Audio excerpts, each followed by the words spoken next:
Jurassic World Velocicoaster is the new for 2021 Intamin LSM multi-launch coaster at Universal Islands of Adventure in Orlando, Florida. That's a mouthful. The park has recently officially opened the ride to the public, even though it has been operating every day since past all the previews on May 1st.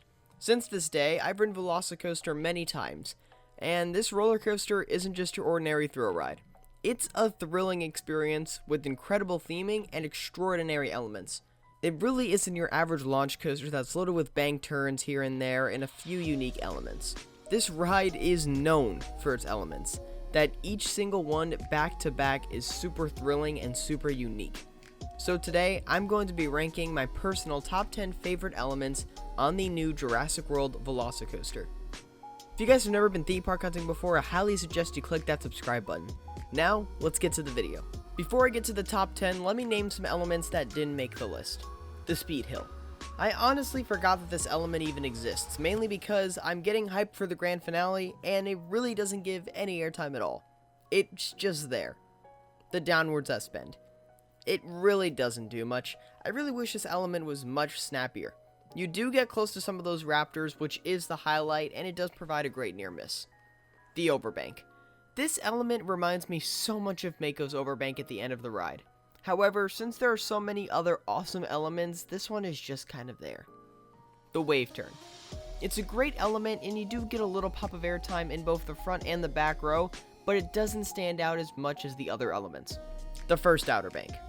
It's possibly the slowest outer bank to exist, but it gets you really hyped up for the second half since it's the last element in the first half.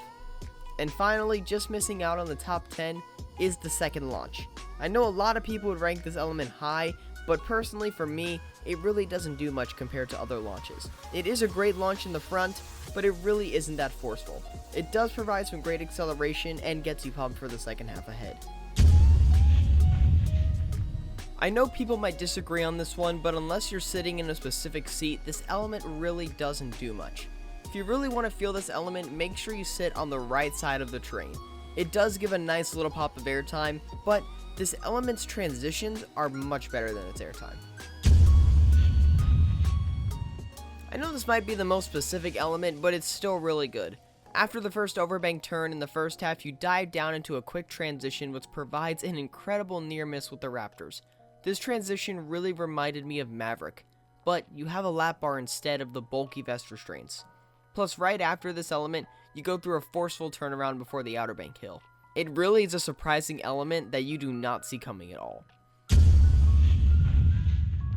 I know this is surprising, but yes, I do prefer the first launch over the second. The anticipation is great since you are also right next to Raptors, and at night, the lighting package is incredible. As fog fills the room and the music builds up, you just get super hyped and realize, I'm on Velocicoaster. I find this launch much more forceful than the second as well. And I will say, the fact that this launch is powered by LSMs proves that this kind of launch system can have some kick. Now, I'm a sucker for some hang time, but unfortunately, the 0G stall doesn't really have any, which I know sounds surprising, but you will know what I mean once you ride it. Honestly, the best part of this element are the transitions. The way it enters and whips you while you're hanging upside down as you find your body swaying left and right because of how strong the transition is. Plus, it goes through this element at such a fast speed that by the time you realize you're hanging upside down, you're already entering the wave turn. It is still a solid stall at the end of the day. This is by far one of the weirdest inversions I've experienced. This inversion doesn't completely go upside down, it's more of a very sharp overbank, but it still feels like you're hanging upside down. This element is best in the back. In the front, you feel the forces as you head up into the inversion, but in the back, you get some crazy hang time, plus, coming out of the inversion, you get a sharp ejector pop that's absolutely deadly. Easily one of the strongest pops on the ride. This element is really good, but it definitely isn't the best. What an airtime moment. On my first ride, I honestly forgot this element since it's the last element on the ride, but now it's one of my favorite elements on the entire ride. This is easily one of the strongest airtime pops. Plus, the twist makes it that much better. It's a great finale to the ride, especially since it's right after the Heartline roll, and it allows the ride to end with such a bang. If you can't tell already, I love myself some good airtime, and this is my favorite airtime hill on the entire ride. This element shines in the back row as you get whipped down the drop, plus the small twist at the end allows the airtime to last a little longer than a normal hill. It's easily one of the best elements on the ride as it shines in the first half. It's the only true airtime hill in that section, and honestly, that might be what allows it to stand out, but at the end of the day, it's a solid airtime hill. This element was certainly a surprise. What I love about it is the front and the back give two completely different experiences. In the back, you get some nice hang time as you proceed to get whipped down the loop, but in the front, you get a strong pop of ejector airtime and hang vertically. It's personally my favorite element in the first half. The views you get while hanging upside down is incredible, as when you look to the left or right, it completely disorients you, and it definitely shocked me the most on the entire ride. What a top hat. There's not much to really say, but in the front, you get thrown over the hill and hang vertically facing the ground, and in the back, you stall at the top and proceed to get whipped right down the hill. If you're sitting on this ride in the back row, it is by far the strongest moment of airtime on the ride, and the lap bars make it that much better. Plus, the views you get while you're on top of the top hat is incredible, especially at night.